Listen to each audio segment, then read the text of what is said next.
This is Talk CNY, presented by NBT Bank, a semi-monthly podcast by CenterState CEO, Central New York's premier leadership and economic development organization.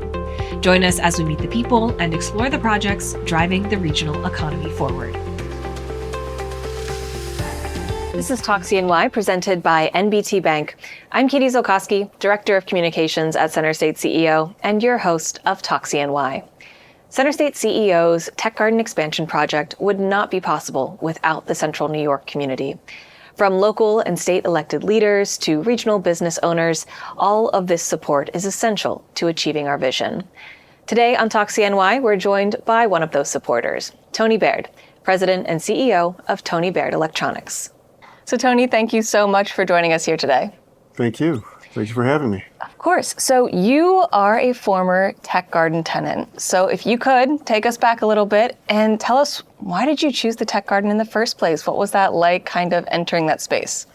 The initiation into the Tech Garden was, I had already been working in my business for a very short period of time, but I was working with a partner and I was basically at their facility. Because of the growth that we wanted to have for my company, we knew that we would have to expand some kind of way and have some ownership of our own space. And the Tech Garden offered us that opportunity. Initially, that wasn't a clear-cut direction that we should go, but as I was talking with them, Nasser Ali at the time was there, and talking with our legal representative, Doreen Simmons, we realized that this was a good place for us to start and to get the information that we needed to get to go farther. Yeah, I was going to ask, what kind of skills or information did you gain during your time as a Tech Garden tenant? Well, we had to understand how to do a business from scratch. I'm a teacher and a coach in my other life, so I had no understanding of business. What I did have was the idea that I knew that we had to do something for the culture of Syracuse, for the economy of Syracuse, especially for the underserved populations. But we morphed into the idea of not only the underserved, but the veteran population and also the people with criminal past, that we wanted to help out the city of Syracuse through that. So with all those things being said, we knew that we would get some of that information from being in the Tech Garden. What we also came to understand was that our needs were so big, and the idea of making the company such a big entity that we were going to have to get some help. And that's where we were directed to SCORE. We were directed to SBA, and there was others that we were directed to. Matter of fact, the SBA was right around the corner, right across the street from where the Tech Garden was. So that was very, very convenient. But yes, anything that we needed, we could get help with, but we also needed to know that we were in some pretty big water, deep water in terms of being a government contractor, and the people that we were looking to deal with, which hopefully we'll talk about in a little bit. Yeah, I mean, how did you take that next step out of the Tech Garden then? Because you are someone who has continued to grow, you have a very long-standing business now, and you are no longer at the Tech Garden, you have your own headquarters, so you were in there, you graduated. I mean, what was that journey like? Well, we graduated right down the street. Yeah. we were right on Warren Street. And we actually built that second floor. We built that. We had people that were on board that could do the architecture for that, and we designed it, and then we got that done. We were on the second floor of the building on Warren. We actually initially had our name on the building, which was pretty neat. That is great. But we knew we had to grow up. You know, and the Tech Garden knew we had to grow up, and they made it an easy transition for us to do so. And then after that, we grew into another space. It's 461 East Brighton Ave, which is over on the south side.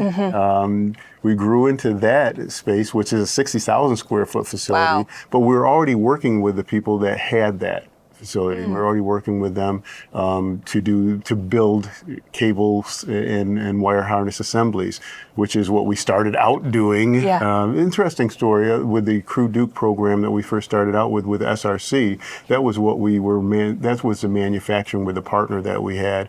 What a beautiful story that is, to be able to do something for the servicemen in our country at the Iraq War. It was just a great opportunity to do that, considering that we were $10,000 in debt at the beginning. Yeah, that was my first thing. Was to Wait, go so take me through this story then. I Oh. guess, yeah, from the beginning then. I'm getting little bits of it here, but It was a great story because we actually, as I started out in $10,000 with a credit card debt just to stay alive after we made the choice to go ahead and do this. Then we had our first contract was probably 6 to 8 months later, and it was for the building of the cable assembly and wire harnesses that went into the Crew Duke program, which is the jamming device which stopped the signal from the insurgents sending it into the bombs, and they would explode when they got the signal. Wow. So that would be like your phone. Your iPhone would do it, garage door opener, anything that would send a signal, which is what I was working on in the Signal Corps in the United States Army. Yeah. But anything that would send a signal would explode them. And so we had the convoys that would put the jamming device in them, and it would put an umbrella over them so that the signal couldn't get into it. Now, the only bad part about it was that it couldn't disarm it. So once the convoy got past it with the jamming device, it would rearm itself. But still, we were able to, and I look at it like this: we were able to save lives because when the soldiers were coming out of out of their barracks or whatever you would say, there was a apprehension because they knew at any time that could take place. But when they had that jamming device over their convoy, they felt safer. That's amazing. I think that's pretty awesome. So you've been the president and CEO of Tony Baird Electronics for nearly 2 decades now. So can you tell me a little bit, I mean, we had just that amazing story there, but a little bit about what is Tony Baird Electronics and how has your business changed over the last 2 decades? Great question, because we have changed an awful lot. I bet, but we've changed because we've had to change. But I would say that if you start out dealing with the United States government, the Army, the Department of Defense, if you start out there, you're in pretty good shape, especially if you can have some success in that field. So we don't have a fear of what to do. We've morphed because we've had to. And just a quick story about that is that when we were at the Tech Garden, one of the things that happened, which was so interesting, is that we had an opportunity to work at Fort Drum with another opportunity of the Department of Defense. And we just didn't see how we could work that out. We didn't have the capabilities. We didn't have the things that would make that in our playing field, if you will. And the people that I had employed at that time were trying to figure it out as well, and just walked outside of our door, and we walked into a company that was at the Tech Garden that just happened to do the things that requirement was, and they met that, and we partnered with them in order to do that. So our next thing at the Fort Drum was a simulator for, now get this, it was for what we were already building. Oh, wow. So it was for the medics when the IEDs exploded or whatever like that. They would have a simulator to go ahead and be able to take care of the soldiers that were involved in that and those types of things. So it was just a great transition into what it was that we were going to do. But that was a relationship we had from the Tech Garden. That's so great to have someone who probably worked in a space close to you down at the Tech Garden. You see them again and you're ready to kind of work together. You know them. It makes the process all that easier. It was, and it did. And it was we kept that relationship for quite a while as well. Now, you were one of our very first members to step up and support this Tech Garden expansion project by sponsoring a new space in this new building. Why was it so important to you to be one of the first people to support this project and to make sure that this vision becomes reality? We have been working with CenterState for a long time. I've been working with Rob for a long time with the RADC, and we also work with CNY Works and all of the people that are involved in taking care of the community. So we had this relationship that was so strong in terms of what our vision was. And our vision was not based on, it was based on economics, but it was more based on taking care of the community. So that relation, that strength was just there. And then, again, I'm on these boards that also are workforce development boards or economic boards, and CenterState is no exception to that. So it was important, and again, when we talk about graduation, I didn't even think about it as we moved on, but we graduated and we had this plaque. I don't know if they've still got the plaque or whatever, because it was right there at the beginning. Yeah. But that was such a neat thing to see that plaque to saying that we had done something that was very positive in terms of what our goals were. So my wanting to give back, or to say thank you, if you will, to show gratitude to CenterState, was to go ahead and show them that we appreciate what they're doing and what we are doing together for the community. So what better way to do that than to show them through our success, because you can't support without success, through our success, to show them that we supported them as well. So having a namesake on a conference room that and back in the day, we were in those conference rooms as much as possible. I thought that was it was an appropriate thing for us to do. Now, for you, I mean, your relationship with CenterState CEO and the Tech Garden is a very close one. You're a very valued member of our CenterState CEO partners.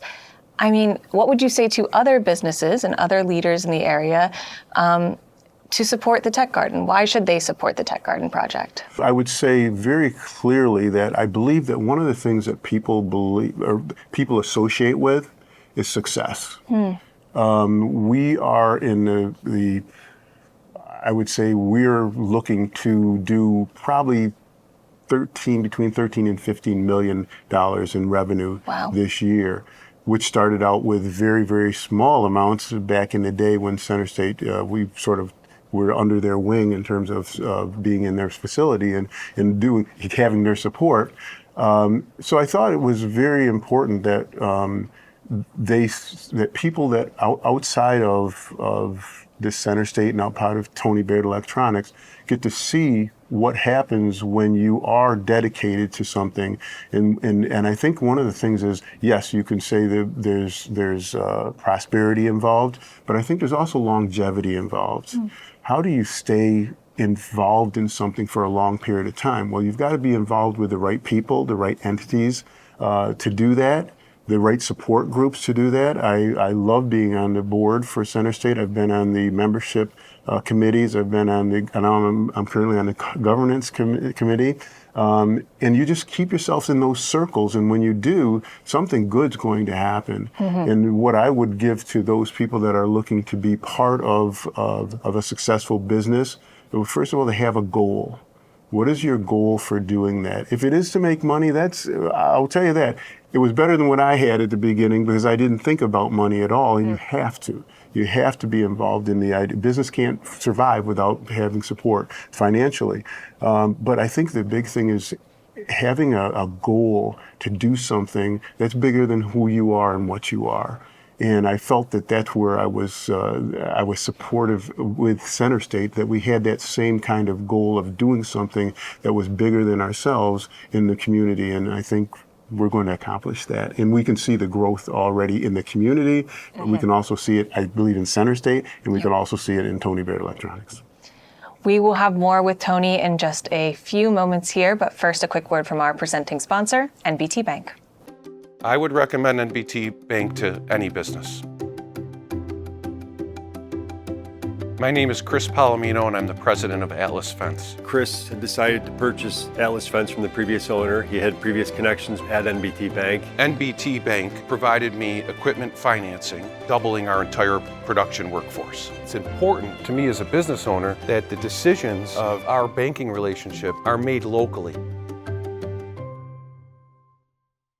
This is Talk CNY presented by NBT Bank. I'm Katie Zolkowski, Director of Communications at CenterState CEO and your host of Talk CNY. I'm joined today by President and CEO of Tony Baird Electronics, Tony Baird himself. Thanks for being here. You're glad to be here. Thank you for having me. When we talked at the beginning of the show about first starting your business, and in that you mentioned how important it was to give back to the community, to really be intentional around diversity, equity, and inclusion in your work. Can you tell me why you're so intentional about that and how it's helped you in your business?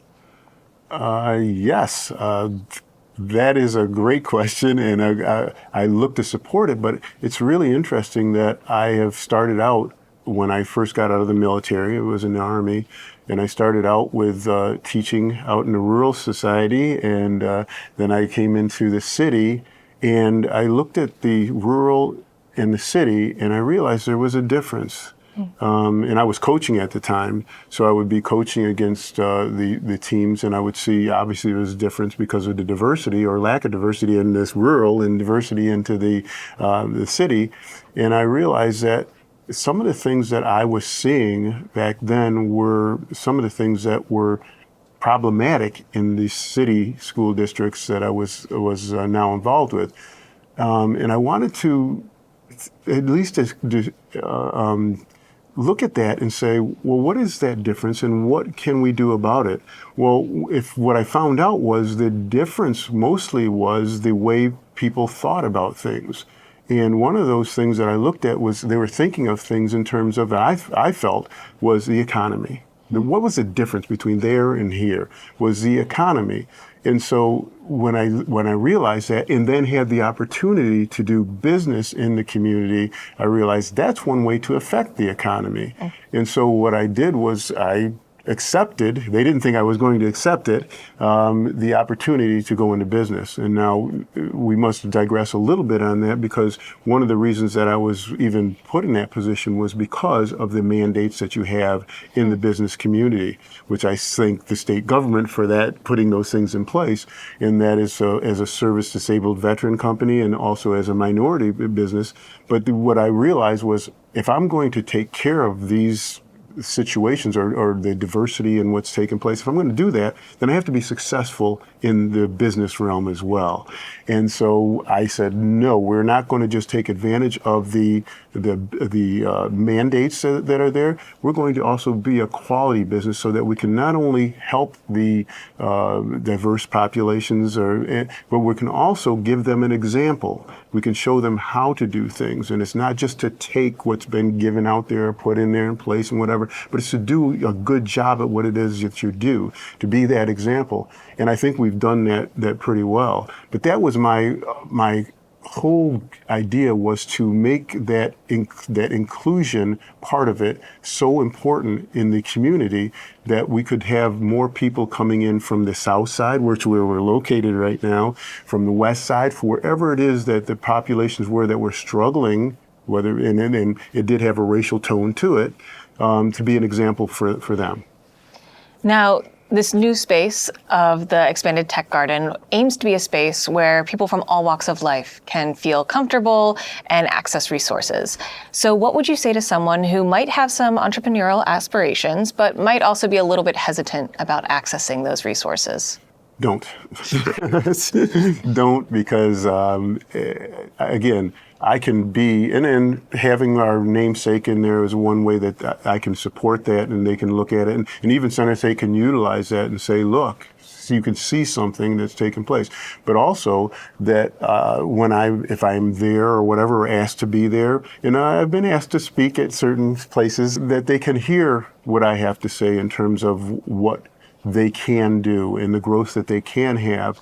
And I think the one thing that is so powerful in what it is that we're doing is just to have that drive, that goal of taking care of the community which you live in. And so if they want to talk to me about anything, please, I would have no problem at all. My door is always open over on 461 South Brighton Ave, always open to anybody that wants to come in here and listen to a great story. And I don't say it because I'm bragging or anything like that. It is a great story. It is. From rags to riches, if you will. And I don't even say riches yet because we haven't hit that goal yet. All right, that goal is infinite as far as I'm concerned. But it's one that somebody can look at and say, okay, look what you've done. Now, can I do that? And if so, can you give me a little bit of a boost to do that? Now, I can hear it in your voice. It's something you're really passionate about. I mean, when has this always been a passion that's been a part of your life, or is it something that's grown in you as you've been a business owner, or maybe during your time serving in the armed forces? Was it? Well, interesting enough, all those things fit. Yeah. They all do. I didn't know it at the time. I didn't want to go into the military. I sort of fought that. I fought going into the business, so I fought that. But I think the biggest thing that I've always wanted to do, and I have thousands of kids that I've coached and taught, and I have a lot of them on my phone, and I still have a relationship with, is just the caring aspect. That part of it has been very powerful in my life, very spiritual, and I do not digress from that, and I think that's why I'm having the success that I'm having, is because I've been very, very pointed in saying, yes, if this is what I'm supposed to be doing, and this is the way that it's got to be done, just help me. Direct me, and I'll do whatever it is I have to do. But it's never been a comfort zone for me, never been a comfort level. It's the idea that, okay, I was called to do this thing, now how do I do it? And that's what I've been doing for the last, how many years? Almost 20 years? Almost 20 years, yeah, it's amazing. I mean, we are in a period of great growth right now in central New York. I mean, beyond just the tech garden, we have lots of new businesses and economic development projects happening. What are you hoping to do yourself in terms of growth, both whether it be just something individually or for your business?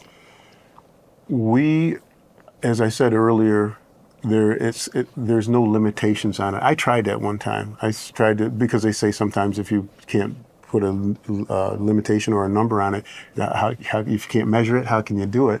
Well, the issue for me was I tried to put a limitation on it, and my spirit told me, don't limit me. Don't limit what I am capable of doing. And so the growth is going to come.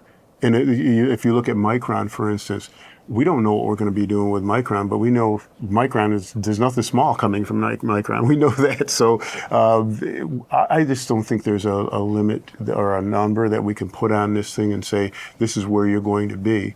And I would say, in keeping with that, all the things that we're looking to do, the vision that I talked to you about in terms of the people with criminal history, the underserved populations, the veteran population, which is where I just came from working with veterans, all those things, there's a need there. And so the more we have to give, the more we can give.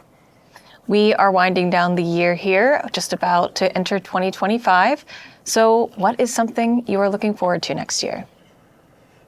Well, I think the biggest thing that is exciting for me is the excitement with my people. And if I have not said that enough times, which I don't know if I've spoken about it, we've got the best staff. And we're working now with CenterState and doing some things with CenterState for the growth of the outside of the actual namesake. We're doing some business with CenterState, which I think is pretty awesome. But my people have been working with CenterState. They've been working in the community. They've been working with giving me the insights as to what's taken place. And what I would say this: one of the biggest companies that we work with is Grainger. And in order to work with Grainger, all right, and Lockheed Martin and Siemens and these places, it's one thing to work with them, but it's another one to be in the position of enabling the growth to work with them. In other words, I did not know about this term, but the term is the back office. You've got to be able to support people in that back office in terms of the accounting, in terms of the all the things that come with that invoicing, all those things that come with it. You've got to stay on top of those things. And I would say that the one thing that I am most excited about is the background for this company is customer service. We got part of that. I will say this. We learned some of that from being here at CenterState, but we had to work through it in order to make it happen. We had to put the culture in place and then bring the people on board in that culture to make that work. So I don't have to sit here and think about what's going on while I'm not at the office right now. I know that the people that they're dealing with, that we are dealing with as a company, are getting the best we have to offer. And we've hired the best to do the best, but the people that came on board understood the culture before they came on board. Matter of fact, it's the reason they came on board. And I would suggest that anybody who leaves our company will have trouble adjusting to not being with our company and being someplace else, even though it might be the move that they've got to make. But I think that they really enjoy the idea that we do a great service to whoever we're working with, whether that be CenterState, whether that be the downtown or the businesses that we support. There are sponsors, other sponsorships that we do, Upstate Medical University, those types of things. Whatever we're doing it the best we can possibly do to serve them in their needs. Tony, thank you so much for being here today and sharing some of your story. Thank you. CenterState CEO's podcast, Talk CNY, presented by NBT Bank, is available on clickcny.com and all major podcast platforms. After each episode, you can join us on Click, where we'll continue to talk about this topic and provide additional resources and links. In Click, you can listen to or watch every episode of Talk CNY. Click is CenterState CEO's digital chamber platform, where our members connect, learn, and receive support from our staff. For new episode reminders, be sure to subscribe in your favorite podcast listening app. If you're enjoying Talk CNY, consider leaving a quick review or a 5-star rating.